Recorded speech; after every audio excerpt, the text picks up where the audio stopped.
মনে রাখবেন, সেই 5 থেকে 6 আগস্ট কিছু ষড়যন্ত্রকারী, কিছু হয় না প্রথমবারের মতো সরকার গঠনের পূর্বে কু করার চেষ্টা করেছিল। আমরা ঐক্যবদ্ধভাবে সেই কুকে দমন করেছি। দ্বিতীয়বার আবার তারা আইন শৃঙ্খলা রক্ষাকারী বাহিনীর মাধ্যমে কু করার চেষ্টা করেছিল।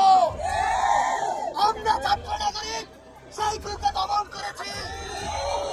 তৃতীয়বার তারা সেনাবাহিনীর কিছু বিভ্রান্ত অফিসারের মাধ্যমে কু করার চেষ্টা করেছিল। সেনাবাহিনীর অন্যান্য অফিসার এবং হাই কমান্ডের এবং ছাত্র জনতার ঐক্যবদ্ধ প্রচেষ্টায় এবং দেশপ্রেমিক সেনাবাহিনীদের প্রচেষ্টায় সেই দিকেও আমরা দমন করতে পেরেছি।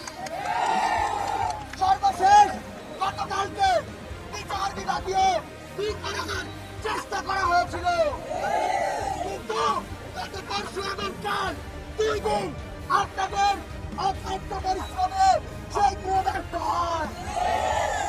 আমরা দেখছি আমরা তন্ত্রের বিভিন্ন পর্যায়ে কিছু স্বৈরাচারের ফাঁসিবাদের হায়না এবং শকুনরা কি করার চিন্তা করছে। আমরা জানিয়ে দিতে চাই, বাংলাদেশের ছাত্র নাগরিক যখন এক হয়েছে তখন আপনাদের এসে কুকুরের মতো লেজ গুটিয়ে খাওয়াবে। আমরা আপনাদেরকে বলে দিতে চাই, যখনই প্রয়োজন হবে আমরা যাতে আপনাদেরকে আপনাদের